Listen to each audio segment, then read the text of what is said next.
I don't think that us Christians, yet alone the world, know how bombarded we are with stuff. Everywhere we look, like I was walking to the gym this morning and there was a sign about, fashion your life, and, on Instagram, and we were constantly bombarded by all of this idolatry. And we call it consumerism, but it is everywhere. Like everywhere we go and everywhere we walk, we're constantly walking in filth. And everything, not just that sin is in our flesh, but that everywhere around us is the appeal to our flesh that we may desire it. So it says in James that sin is, I'm trying to remember what it says, but sin is when we desire something and we grab a hold of it, and that's when it becomes sin. But it is everywhere, and we have to be vigilant to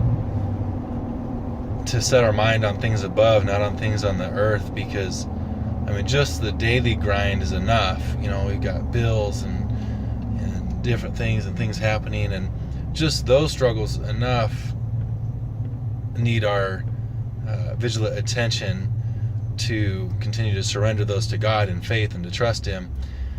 But yet alone, the constant bombardment of the little things, hey, don't you get your me time, and it's all about you and self, and do this. And we know that Jesus says whoever desires to save his life will lose it, but whoever loses his life for his sake will find it.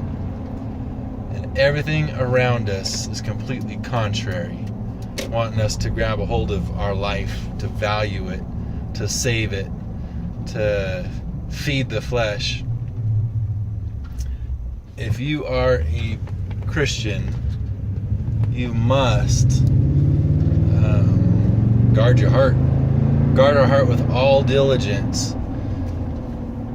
It's everywhere. Sometimes I watch YouTube videos with my kids, and we watch, gym bloopers. And on the bottom of the screen, it'll say, recommended, and, half of the videos that it's recommending it shows half naked women.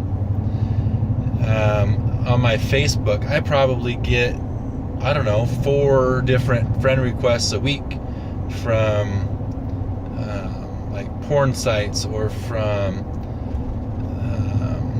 stuff like that. On Pinterest, one time I had somebody followed me, and the name was boobs, and it was literally just a bunch of boobs. And then, of course, the intent is that when they follow, that you'll see them and that you'll follow back. So constantly Satan's dangling the shiny in front of us. Same thing on Instagram.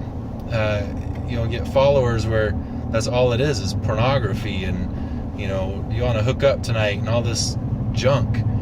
And what's worse yet is that our children, who don't have the maturity that some of us might have, if we give them a smartphone, we put a smartphone in their hands, and we're not monitoring that thing and keeping them off of everything, off of social media, they don't need a smartphone, if you ask me. Our son is 15, he has a flip phone, we're working on building trust, and if the time comes when he wants a better phone, we'll examine that down the road. But our other kids don't. We don't have video games in the house. They don't have access to the computer, free access to the computer. It's our obligation before God to guard and protect our